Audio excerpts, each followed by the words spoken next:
Il était une fois dans un petit village énigmatique, niché près des montagnes, un jeune homme nommé Pierre.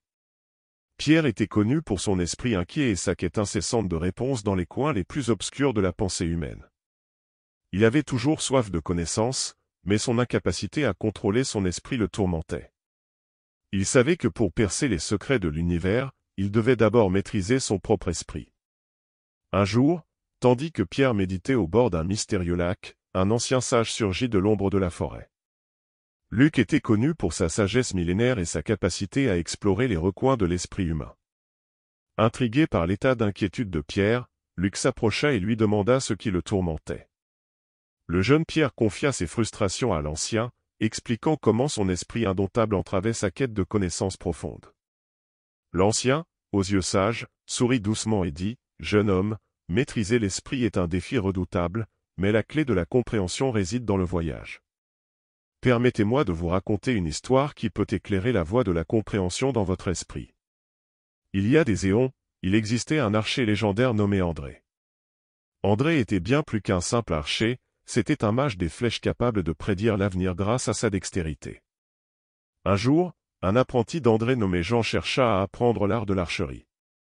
André accepta et commença à guider le jeune apprenti. Cependant, Jean luttait constamment pour calmer son esprit errant. Il ne parvenait pas à se concentrer sur la cible, et ses flèches manquaient toujours la cible. Observant ceci, André conçut un plan pour enseigner une leçon précieuse à Jean. André proposa un défi à Jean. Il plaça un oiseau en bois sur une branche d'arbre à une certaine distance et demanda à Jean de viser l'œil de l'oiseau. La condition était que Jean ne pouvait regarder que l'œil de l'oiseau, rien d'autre. Jean prit son arc, mais quand il leva la flèche, André l'arrêta et lui demanda, « Que vois-tu » Jean répondit, « Je vois l'oiseau, l'arbre, le ciel et tout le reste. » André acquiesça et dit, « Tu ne toucheras jamais la cible si ton esprit est dispersé. Concentre-toi uniquement sur l'œil de l'oiseau et laisse tout le reste disparaître. » Jean essaya à nouveau, mais son esprit continuait de divaguer. Il ne parvenait pas à maintenir son attention uniquement sur l'œil de l'oiseau. Après de nombreuses tentatives, il se sentit vaincu et déclara, « Je n'y arrive pas. » André sourit et dit, « Tu en es capable, mais pour maîtriser ton esprit, tu dois l'apprivoiser, comme on apprivoise une bête sauvage. Sois patient et continue à t'entraîner. » Jean suivit les conseils d'André et s'entraîna assidûment. Il commença à méditer chaque jour pour renforcer sa concentration et contrôler ses pensées. Avec le temps, il devint plus habile. Des mois plus tard, André proposa le même défi.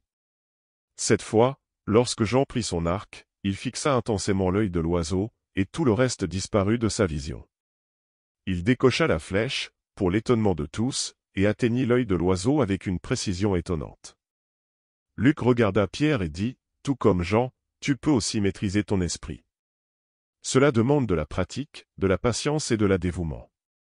Entraîne ton esprit à se concentrer sur le moment présent, et ne laisse pas les distractions te détourner de tes objectifs. » Pierre ressentit une nouvelle détermination après avoir entendu l'histoire. Il décida de suivre les conseils de Luc et commença à pratiquer la pleine conscience et la méditation. Avec un effort et une persévérance constants, Pierre apprit à contrôler ses pensées et à se concentrer efficacement sur sa quête de connaissances. Avec le temps, Pierre devint l'un des érudits les plus renommés, et sa confiance grandit. Il réalisa que le pouvoir de contrôler son esprit était en lui tout le temps, et maintenant il pouvait le diriger pour percer les mystères de l'univers. Et ainsi, chers lecteurs, souvenez-vous de l'histoire de Pierre et du jeune archer. Chaque fois que votre esprit divague, rappelez-vous cette histoire et rappelez-vous que vous avez le pouvoir de contrôler votre esprit et de le diriger vers vos rêves et aspirations. Si vous avez apprécié cette histoire, n'oubliez pas de liker et de partager. Profitez-en également pour vous abonner à la chaîne et recevoir plus de contenu de ce genre. Jusqu'à la prochaine fois.